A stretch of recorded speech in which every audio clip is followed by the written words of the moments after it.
This podcast episode is brought to you by Coors Light. These days, everything is go, go, go. It's nonstop hustle all the time. Work, friends, family expect you to be on 24/7. Well, sometimes you just need to reach for a Coors Light because it's made to chill. Coors Light is cold lagered, cold filtered, and cold packaged. It's as crisp and refreshing as the Colorado Rockies. It is literally made to chill. Coors Light is the one I choose when I need to unwind. So when you want to hit reset, reach for the beer that's made to chill. Get Coors Light in the new look delivered straight to your door with Drizzly or Instacart. Celebrate responsibly. Coors Brewing Company, Golden, Colorado.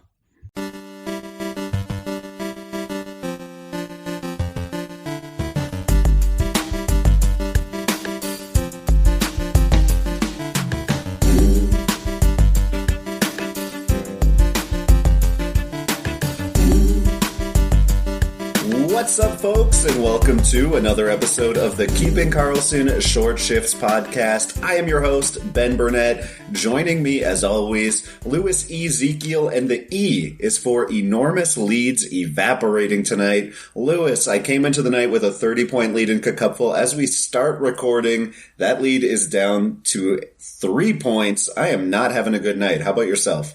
I've been trying to fight from behind all week, so I remain a little bit behind by about 8 points and scheduled to lose by about 10 according to that Yahoo projector. So we'll see how it goes. I'm a little nervous, but I'm hoping I can pull back in. It has not been quite on par with your struggles because I know you are up against a couple of goalies who are pitching shutouts as we speak. Hopefully we can jinx those out of existence with our little intro here tonight.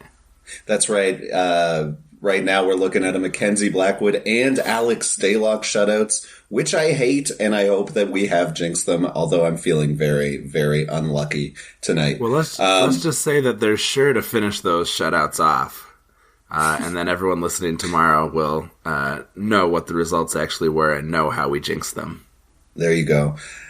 Louis, we're going to start tonight just like we started the other night in Toronto, but we're talking about an injury to Frederik Andersen. He left the game Tuesday night, or it must have been Monday night, but we were talking about it on Tuesday. The concern at that point was a concussion, which has now been ruled out. He is still doubtful for Friday night, but worked extensively during practice. In the meantime, though, the New York Rangers really took it to back up Michael Hutchinson, and immediately after the game, the Maple Leafs hit the goalie market, not with the goaltender who was in the same city as them. They did not pick up Alexander Georgiev, as was highly speculated. Instead, they called up the Los Angeles Kings and added Jack Campbell.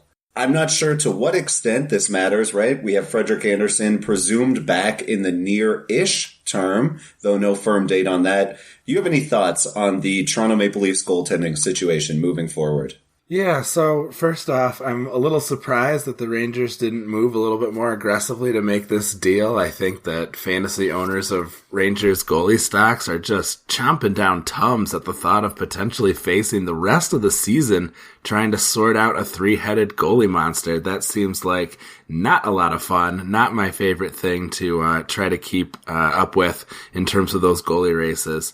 As far as Campbell goes, I'm not super into Campbell outside of a few situations, and I've got a couple reasons for it, not even including his abrupt decommitment from the Michigan hockey team in 2009. I'm trying hard not to hold that against him, although I am bringing it up more than 10 years later, so I guess I'm not doing such a great job.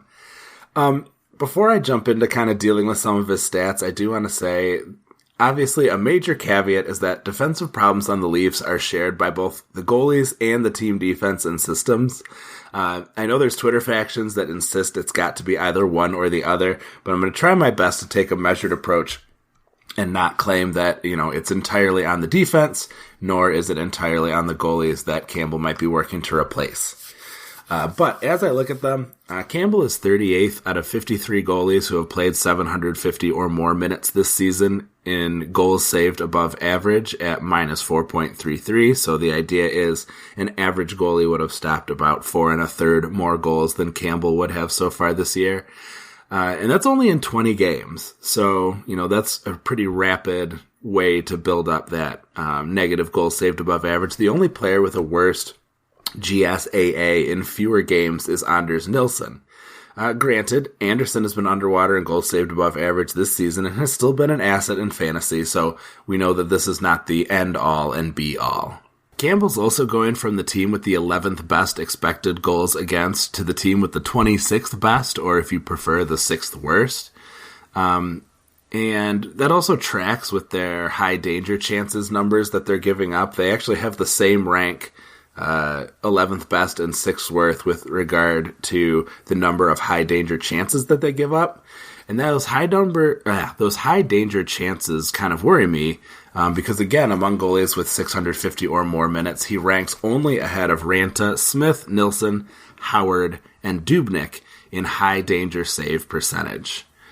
And, I think that behind those, and I think that potentially behind a more porous defense, that could present a bit of a problem. The main issue that I have with a lot of getting too down on Jack Campbell before we see him perform in Toronto is a lot to do with the mantra that we have throughout the Keeping Karlsson network, the all goalies are bad slogan.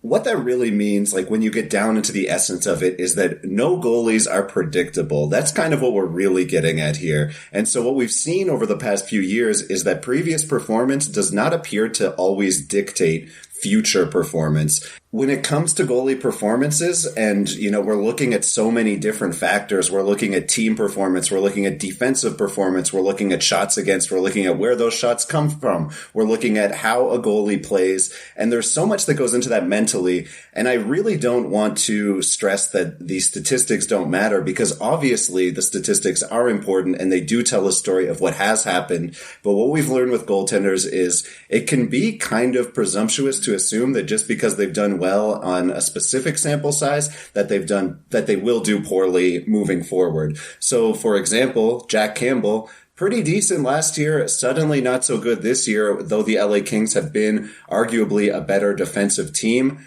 To me, I think if you get a chance to get a goaltender on a team who's been as good as Toronto has been for wins over the past few months, not only wins, if you look at Toronto's expected goals stats just since Sheldon Keefe took over, they're roughly league average as far as the goals expected to be given up. So I just don't know that I'm ready to look at Campbell's numbers to date and assume that that means that he's a bad goalie and that he won't perform well in Toronto. I think if you're desperate for a goalie, or if you just need a few starts in the short term, that Campbell presents an interesting opportunity because he's on a strong team and because we've seen him be okay in the past. He has not had enough experience in the NHL to really write him off to any significant degree, in my opinion. So I'm more so think that this is the sort of buy on a goalie that you can get away with because it's going to be cheap and the upside is pretty solid. Yeah, I think that there certainly is some value here. I believe that Jack Campbell today has more value than Jack Campbell yesterday. With the opportunity to put together a run of starts here potentially, although the fact that Anderson was only listed as doubtful for Friday and had some pretty extensive work, I think that his time as kind of a fill-in starter for an injured Anderson may be short-lived, but we'll see. Like we said last episode, neck movement probably pretty key factor for a goalie. So, one other thing that I wanted to look at as I was examining their stats was, I thought at least as he's moving from LA to Toronto, he would be on a team with better possession metrics, so that might insulate him a little bit from some of the dangerous chances against him. But actually, Toronto ranks 2 slots behind LA. Believe it or not, these are 2 top 5 Corsi 4 percentage teams, so they are getting the larger share of shot attempts while they are out there on the ice. So that's obviously a fine thing. I don't think the drop from 3 to 5 is anything that is worth noting, but I was a little surprised to see that LA was so far up there. Of course, LA has been shooting a ton and getting very little for it. So, take that for what it's worth. Basically, my conclusion is similar to yours. We actually are agreeing a little more than I think it's coming off, because I think that he, is in an improved situation and he has the chance to get some short-term starts and potential wins while Anderson is injured. I worry a little bit about his rates. Obviously, we'll find out in pretty short order what we're looking at in terms of how successful he's able to be. But yeah, if you're in a league where rates are important, or like in Cupful where your scoring is based on saves made minus goals against, I wonder about how much value he's really going to be able to offer. I don't know about your division, but I know in my division, the Cupful, for instance, Campbell was not picked up this morning, and I thought maybe someone would spend some of that fab money on him. How about in yours? No, nobody picked him up, I don't think, in either of the Tier 2 divisions or the Tier 1 division. I wonder to what extent that is because the news of the trade came somewhat late in the evening.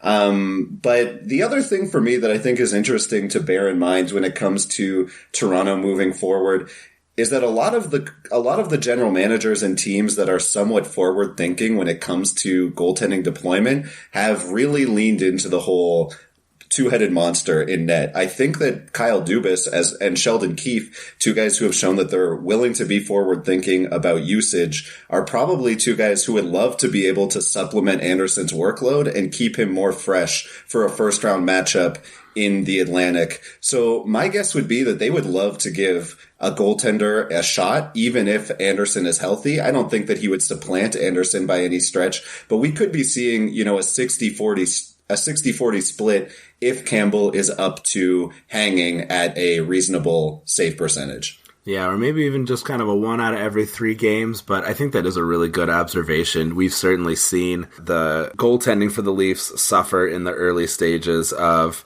some of these playoff series, and yeah, I think trying to not repeat the mistakes of the past is probably pretty high in the minds of the GM and coach. Well, not only have they been weak in the early rounds of the playoffs, but they've also been pretty weak this year. Like, Freddie has not been his usual sterling self, so I'm sure that they would be more than happy to give him all the time he needs to get back, especially if Campbell can have a solid start to his days as a Maple Leaf. Let's move on to another injury in a Canadian city. We're talking about Mark Giordano in Calgary. He left the game earlier this week, and it looked a little serious. There were a lot of concerns about his knee. What they announced today was that it is a lower body injury. It is not as serious as originally thought. No surgery required, but he will be reevaluated in a week. So Mark Giordano, week to week, who do we think steps into his spot on the top power play and therefore has a nice little bump in potential value? Yeah, we'll certainly find out tonight. I do see a couple spots where, this is Thursday night. I do see a couple spots where Rasmus Andersson is projected to be on that first power play unit. So that could definitely be interesting. It could be Noah Hannafin as well. If we're still recording at the time that they do warm-ups, we might be able to give you a better update than that, but you'll be able to check on your own. You could look at Game Day Lines on Twitter. My feeling here is that this is sort of like the Logan Couture or Tomas Hertl injuries, that basically it doesn't really help anyone outside of the person who comes in to fill in and kind of hurts everybody else. Certainly an interesting opportunity for Rasmus Andersson if he gets up there. I'm sure there are many Flames fans, my partner included, who would like to see what he's got on that PP1 deployment. But at the same time, I think the danger that it sort of hurts the Flames power play overall is a more likely outcome. But it seems like Giordano may not be out for all that long compared to how it seemed like, at least when we initially saw him go down, and it seemed like it could be much more extensive. Yeah, it's a bummer too, Giordano having probably the hottest stretch we've seen from him this season after a pretty disappointing point production start to the year. We have seen Anderson on the top unit at least once this year for a stretch. He really hasn't done much, and the fact that he's not super productive on the back end makes him kind of uninteresting to me. Similar to the way that Matt Grzelcyk, when he gets up on that top unit in Boston, it's not really a huge event. So I would be more interested in seeing Noah Hannafin up there with somebody who is able to produce peripherals, but we'll see tonight what the plan is in Calgary. Yeah, absolutely right. We've got one more Canadian injury to talk about. We had Shea Weber head to IR on Thursday morning. Looks like Weber had a lower body injury, possibly from a late blocked shot in the last game. Like last time, Weber was injured, and unlike sort of the situation with Giordano, there is someone who's going to step into those top power play minutes who I think is quite interesting and capable of being quite productive in Jeff Petrie, pride of Ann Arbor, Michigan. He's been super useful even while Weber has been healthy, so it's unlikely you're going to be able to go out and grab him. But, maybe you could swing a quick trade for him before anybody notices that he's filling in for Weber on that top power play. I'm not really sure. But certainly, you had a good observation about what that may mean for the power play units. Well, seeing Montreal split those top units the past few weeks and see what they have as a team who basically ices two equally dangerous power play units has been kind of a bummer for owners of individual members of the Habs. Tonight, what we've seen in the absence of Shea Weber is much more of the same. We're seeing a pretty even split, no number one for certain unit. The one member of the team who has seen an uptick in ice time is Ben Sherratt, filling in for Weber on the power play. So maybe he's worth a stream in the short term. Yeah, that is interesting. I thought for sure we would have seen just that sort of overloaded top power play with Petrie. We had talked earlier today, and it seemed crazy that you would just put Sherratt in charge of his own power play unit as the QB, but it does in fact seem like that is what they are hell-bent on doing up in Montreal. So I guess we will have to see how that turns out for them. They are in a deadlock right now with the Anaheim Ducks. And maybe that's a short-term thing. Maybe, they find out about Weber being out this morning and they're just kind of like, well, we'll just run with what we have and not a lot of time to practice here, so we'll just throw Sherratt into Weber's spot. But maybe this is something that Claude Julien has shown he's trying to do in Montreal for the past few months. So, maybe this is what it is. And if so, Ben Sherratt, big upgrade in his fantasy value. One more injury in St. Louis. Vladimir Tarasenko skating with the Blues today. Would love to see him come back, though there is still no updated timeline on him. The original timeline, 4-ish months, would put him back in the March to April zone. And, the closer we get to that date and the more we see him progressing through his injury, the more I'm starting to think that we could see him back in the next couple of weeks. Yeah, one to really keep an eye on there. I think that would be very exciting for the Schwartz and Steen line, where he's likely to regain that position. Maybe not so exciting for Robert Thomas, who would likely then be bumped back down to the bottom six. Lewis, we have been taking our sweet time getting to it, but as always, on Thursday, we are going to go into the Patron 5 now. The Patron 5 is a 5-player list voted on by the patrons of Keeping Karlsson. You can become a patron of Keeping Karlsson at keepingkarlsson.com/patron. Basically, what we do each Thursday, we have patrons vote on players and they give us questions about these players. They want to know, for example, what's going on with Matt Dumba. That's a name that we're going to hear tonight. And so we do a little bit of a deep dive. We get specific with a couple of players. I'm going to start with Dumba in Minnesota. Patron Greg asked, is Dumba finally turning it around? I researched this before Dumba's game tonight, and so far in the 3-1 lead in Vancouver, Dumba has 0 points. But in the 5 games leading into this, Dumba had 5 points, and folks were wondering, has he finally turned the corner? Personally, I'm not getting too excited. There are reasons to expect more of a bounce back from Dumba. His even strength and power play IPP is very low. He's yet to score a power play goal on 30 shots, despite typically scoring around 10% of his power play opportunities. A couple months ago, I looked into Dumba for Dauber in my Geek of the Week column. At the time, I thought a 42-point pace seemed about right for him. Since then, in 19 games, he's paced for 39 points. So, feeling pretty good, giving myself a little pat on the back about pretty much being on line there. I don't think that this recent surge for Dumba is a case of being back. I think the early season slump was uncharacteristic, and this is him regressing to useful fantasy defenseman level. The pre-draft type level is not going to come back for him. He's just not producing enough shots, and when you look into last year's numbers, there were a lot of unsustainable features, not least of which that individual shooting percentage. Moving forward, I like Dumba as a 40 to 45 point player. Yeah, Dumba really blew a lot of people away with his production last year. there were a lot of folks, myself included, who were really taking with him and hoping that perhaps we could see a future where this could be, a 15-goal defenseman on the regular. I think we have seen that maybe last year was in fact the outlier, but, if he can start to make a bounce back, start to be productive, that obviously is a good step in the right direction. I'm still kind of interested in keeping an eye on him down the road. Ryan Suter is getting older, and that power play spot seems to still potentially be within his grasp. Like, there's some pretty heavy competition for it, but, why not Dumba with all these other folks? So if he can start to get that power play shooting percentage back together, I start to become a little more interested in him. I think the issue with the power play in Minnesota is they seem pretty committed to the 3-forward, 2 defenseman role. And so, you see Brad Hunt get power play time. You see Jared Spurgeon get power play time. They don't seem to me like a team who's anywhere near rolling 4 forwards, 1 defenseman on a, 70% or 65% of the power play type team. They're also a team that lacks for a superstar. So are we going to see a overloaded top power play with Matt Dumba at the forefront in Minnesota? I don't really see it. All right, well, let's jump on to the next member of our Patron 5. I also, something just interesting that I pulled up today, I discovered that there is a U.S. Navy squadron called the Patron 5 Mad Foxes of Jacksonville. If you are one of our many dozens of listeners and you are a member of the Mad Foxes, please get in our DMs at AVG Time on Ice. We would love to talk to you since we share a name in common. I want to spend some time talking about Kevin Hayes, Brandon Weeb, who is responsible for developing our lovely logo and all the cool new logos you're seeing across the Keeping Karlsson podcast network.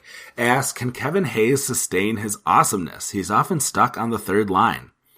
He's really been an up and down guy for much of the season. A lot of streaks going on. Just if you look over his past few games, he had 5 points in the last 4 games, not counting Thursday night's game.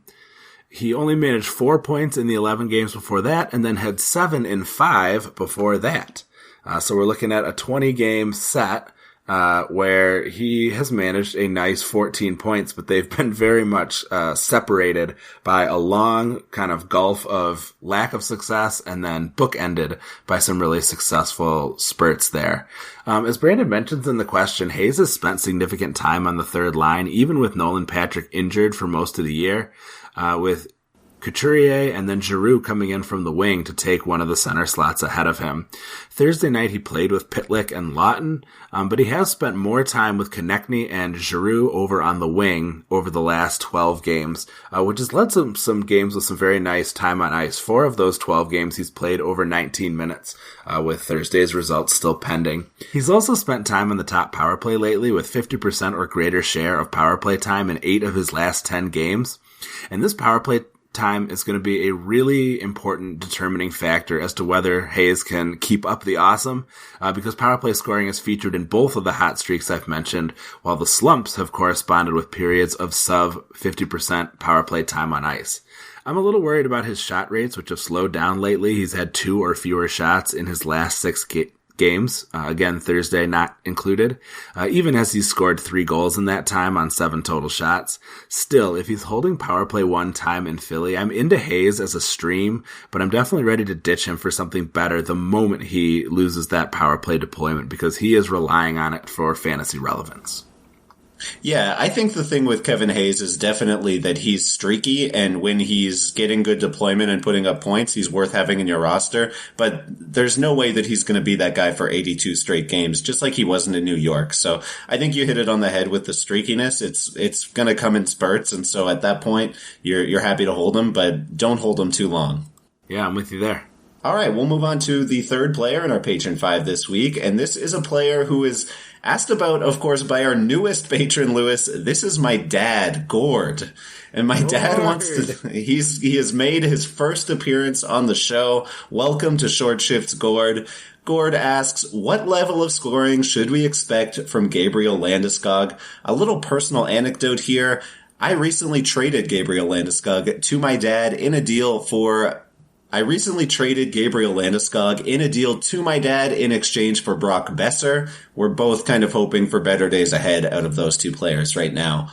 Landeskog, really disappointing year for him. He was a pick inside the top 30, I would say, in some banger leagues, and he's severely disappointed after a year where he was above a point per game playing with McKinnon and Rantanen. At that point, they were getting hype as the best line in the league. That hype really hasn't been there the same way this year, and definitely in part to slumps to both McKinnon to Rantanen and Landeskog. They've also both been on the shelf, obviously, with injuries. Landeskog is a 50-point player so far this year through his first 36 games. Largely, he's still playing with that line. So I'm wondering what it could be that's causing such a slump. When I look under the hood, things do seem to mostly be in order. His shooting percentage is within range of the career average. His on-ice shooting percentage is fine. The main issue with Landeskog is that at 5-on-5, he's getting points on only 40% of the goals scored while he's on the ice. That number is typically closer to like 75% for forwards. I'd expect at least a number north of like 60%. So when you look at Landeskog's last 3 years, you see he's fallen to just 54 and 62% of the goals when he's on the ice.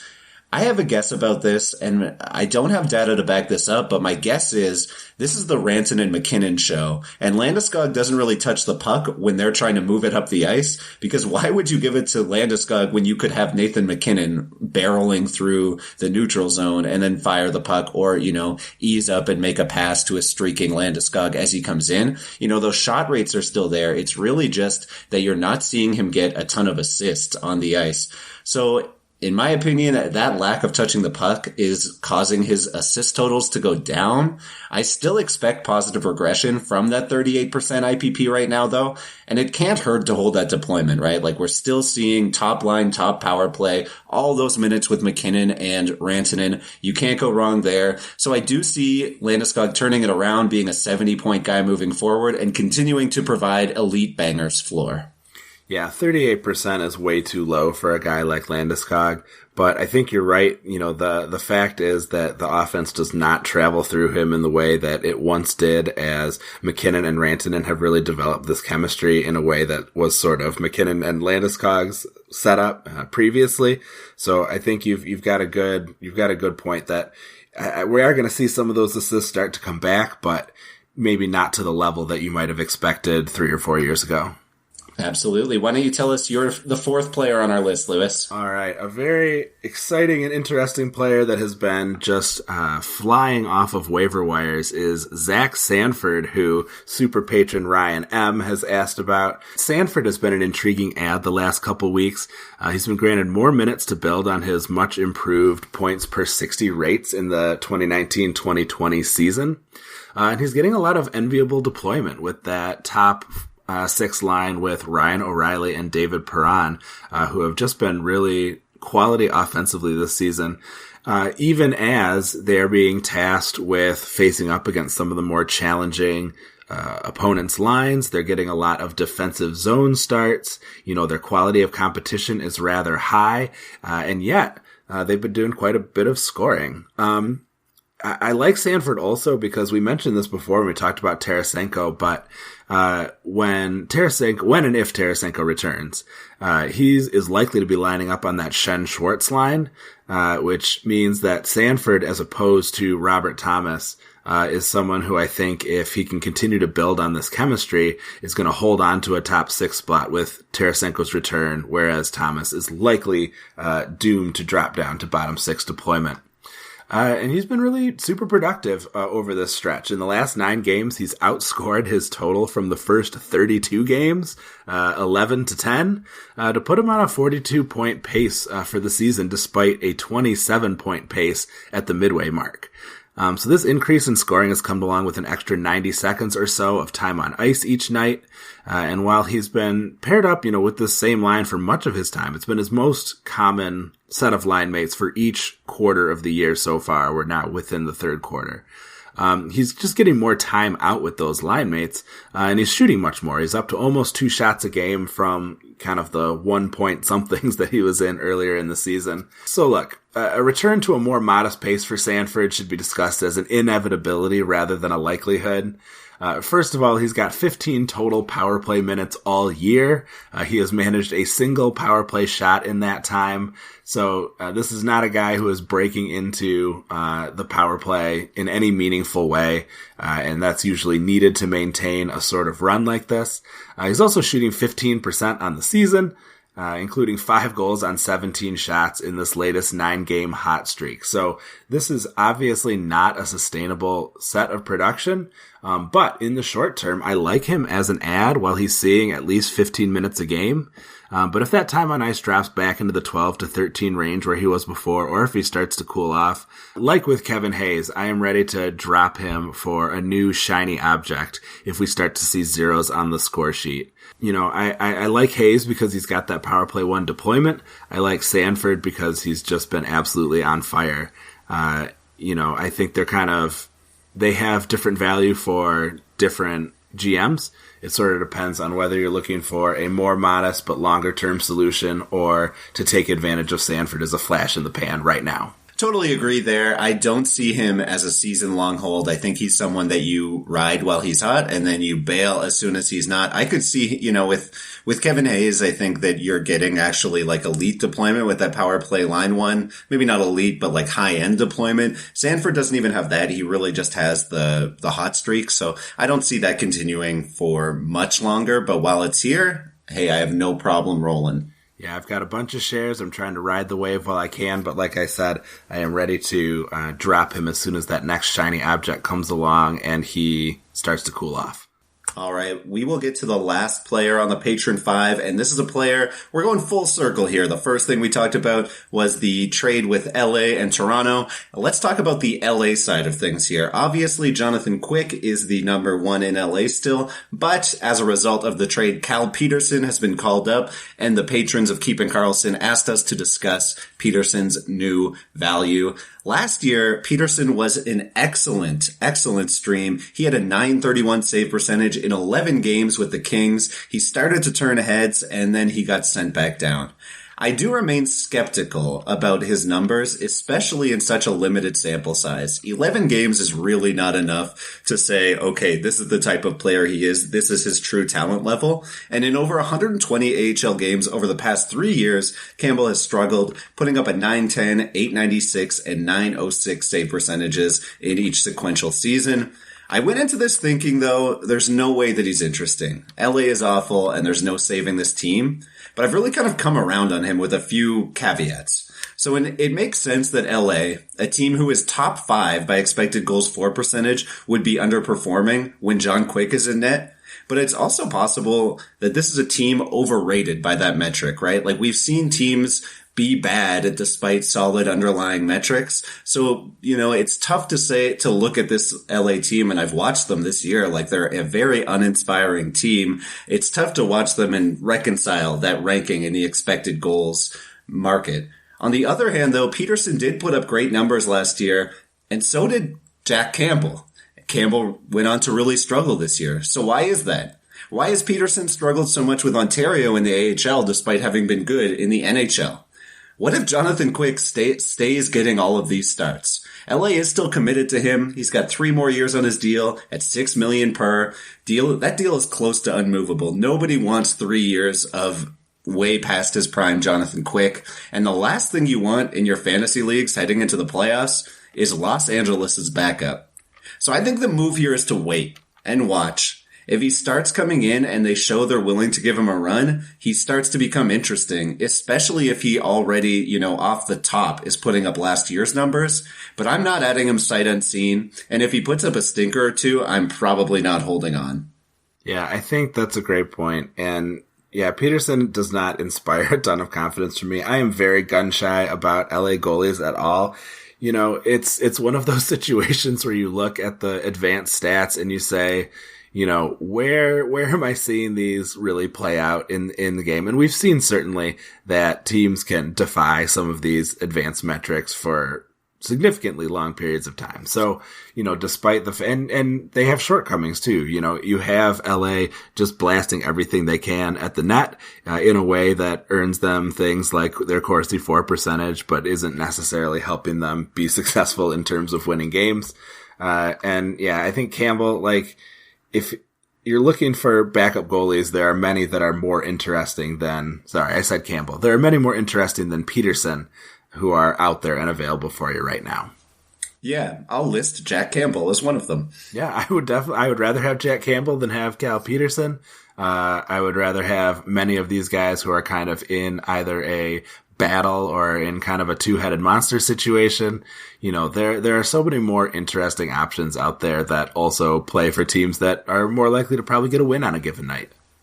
Yeah, he's kind of struggled recently, but I've seen Antti Ranta on a bunch of waiver wires, and honestly, given the uncertainty of the Kemper injury, that's a much nicer stash, in my opinion. Obviously, in deeper leagues, he's probably gone, but, that's sort of a player, somebody who we are more certain that they're going to see some starts. That's who I'd be looking at before I got to the Cal Peterson tier. Yeah, nice. For sure.